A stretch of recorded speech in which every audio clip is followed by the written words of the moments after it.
Salmo 86, título: Oração de Davi. Temos aqui um dos 5 salmos intitulados tefilás ou orações. Este salmo consiste em louvor assim como oração, mas em todas as partes é tão francamente dirigido a Deus que é chamado mais adequadamente de uma oração. Uma oração é mais ainda uma prece, porque veias de louvor correm por intermédio dela. Esse salmo parece ter sido especialmente conhecido como a oração de Davi, como o Salmo 90 é a oração de Moisés. O nome de Deus ocorre com muita frequência neste salmo. Certas vezes é Jeová, porém, mais comumente, Adonai, que muitos eruditos creem ter sido escrito por copistas judeus em lugar do título mais sublime, porque o temor de suas superstições os levou a assim fazer. Nós, trabalhando livres de tal medo atormentador, regozijamo-nos em Jeová, nosso Deus. É singular para aqueles que tanto temiam seu Deus, que não se atrevessem a escrever o seu nome. Contudo, tinham tão pouco temor piedoso, a ponto de ousarem alterar sua palavra. Charles Haddon Spurgeon. Cristo ora ao longo de todo este salmo. Todas as palavras são ditas exclusivamente por Cristo, que ambos Deus e homem.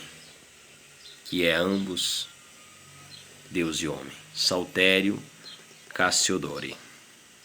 Neste salmo, Cristo, Filho de Deus e Filho do homem, um Deus com o Pai, um homem com os homens, a quem oramos como Deus ora como um servo, pois ele intercede por nós, ora em nós, e a ele é feito oração por nós. Ele intercede por nós como nosso sacerdote, ora em nós como nosso cabeça. A ele nós oramos como nosso Deus. Saltério Pet Lombard. Versículo 1. Inclina, Senhor, os ouvidos e responde em condescendência com minha pequenez e em piedade à minha fraqueza. Inclina, Senhor, os ouvidos. Quando as nossas orações são humildes por causa de nossa humildade, ou frágeis por nossa enfermidade, ou sem asas por nosso desalento, o Senhor se inclinará a elas, e, infinitamente exaltado, Jeová terá respeito por elas. Pois estou aflito e necessitado. De todos os pecadores desprezíveis, os piores são aqueles que usam a linguagem de pobreza espiritual, enquanto pensam ser ricos e superiores em bens. Versículo 2. Pois eu sou piedoso, tu, ó Deus meu, salva o teu servo que em ti confia. Para que nenhum homem devesse supor que Davi confiava em sua própria santidade. Ele declarou imediatamente a sua confiança no Senhor e implorou para ser salvo como alguém que não era santo no sentido de ser perfeito, mas que ainda precisava dos próprios elementos da salvação. Charles Haddon Spurgeon. Aqueles que são santos ainda assim não devem confiar em si mesmos ou em sua justiça, mas somente em Deus e em sua graça.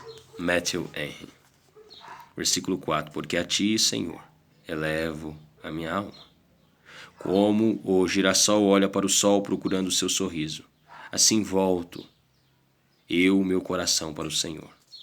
O Senhor é como a serpente de bronze para minha natureza doente, e eleva os olhos de minha alma ao Senhor, para que eu viva. Sei que quanto mais perto estou do Senhor, maior é minha alegria. Portanto, agrade-se de atrair-me para mais perto, enquanto labuto para me aproximar. Não é fácil elevar uma alma. Não é fácil elevar uma alma. Ela precisa de um forte ombro no comando quando o coração se prende na argila do desânimo. É menos fácil elevar uma alma ao Senhor, pois a altura é considerável assim como o peso opressivo. Mas o Senhor considerará o desejo do coração e virá com a mão da graça poderosa para elevar seu pobre servo da terra até o céu. Charles Haddon Spurgeon. Se você tivesse milho em seus cômodos no subsolo, você desejaria levá-los consigo para um lugar mais alto para que não apodrecessem? Você removeria seu milho e suportaria que o seu coração apodrecesse na terra? O milho seria levado para o alto. Eleve então o seu coração para o céu. E como posso? Diria você. Como faço isso? De quais cordas precisaria? De quais máquinas? De quais escadas? Suas afeições são os passos, sua vontade o caminho. Ao amar, você sobe. Ao negligenciar, você desce. Em pé na terra, você está no céu, caso você ame a Deus. Pois o coração não é tão elevado quanto o corpo. O corpo, para ser elevado, muda sua localização. O coração, para ser elevado, muda sua vontade. Agostinho. Versículo 6. E atende à voz das minhas súplicas. Aqui estão repetições, mas não são vãs repetições. Quando uma criança chora, ela repete o mesmo tom, mas é igualmente sincera todas as vezes. E assim era com este suplicante. Charles Haddon Spurgeon. Versículo 7. No dia da minha angústia, clamo a ti. Por que me respondes?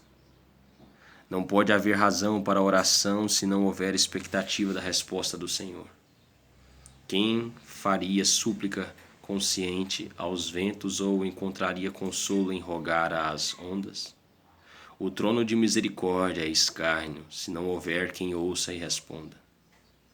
Davi, como os versículos a seguir demonstram, cria que o Senhor era o Deus vivo e potente, e de fato, somente Ele era Deus.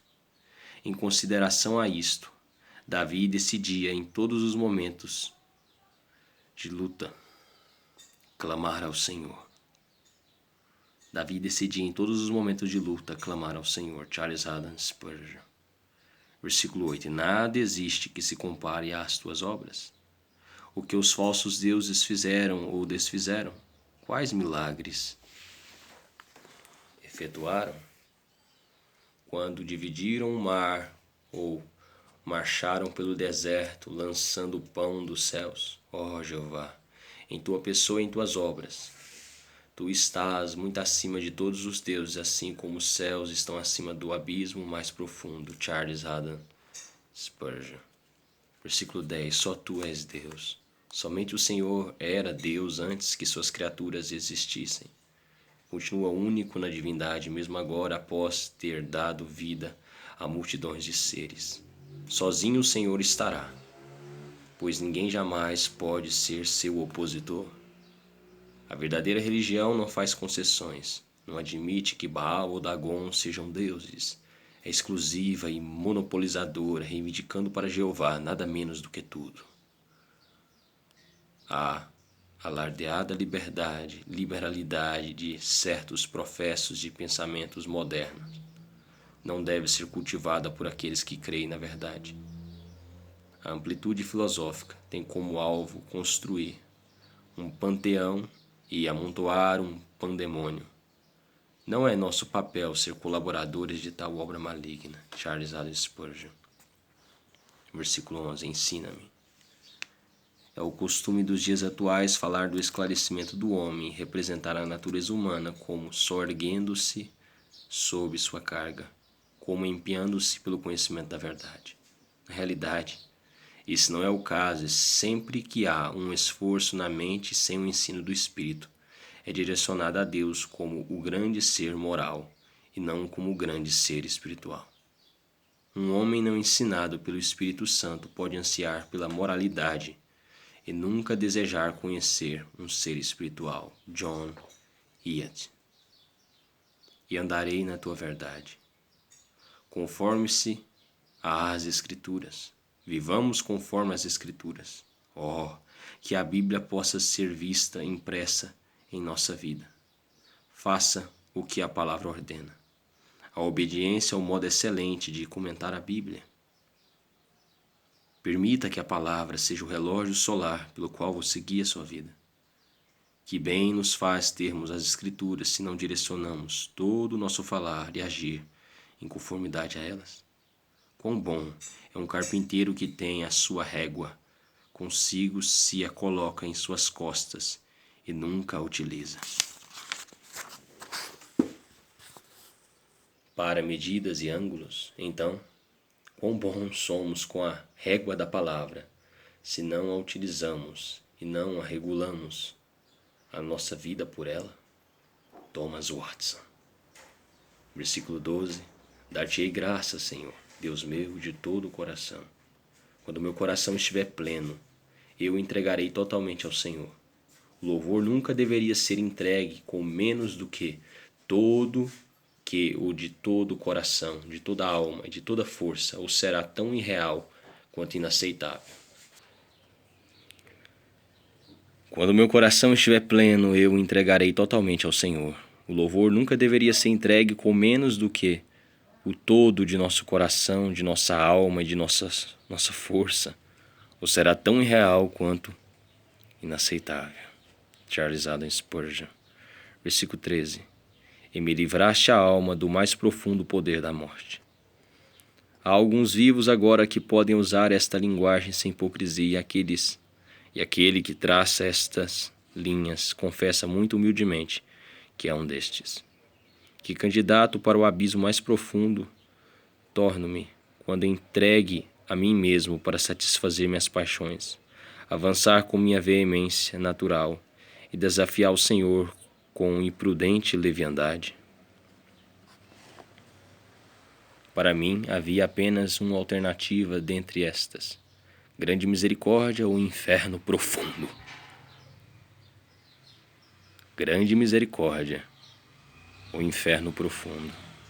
Com todo o meu coração canto: grande é a tua misericórdia para comigo. Tu livraste minha alma do inferno mais profundo. Charles Haddon Spurgeon. Versículo 16. Volta-te para mim e compadece-te de mim.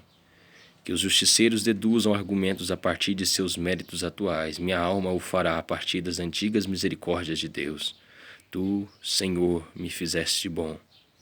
Restauraste-me quando eu era mau. Portanto, tem misericórdia de mim, miserável pecador, e dá-me a tua salvação. Assim Paulo fundamentou sua certeza, porque o Senhor havia permanecido com ele e o libertara da boca do leão.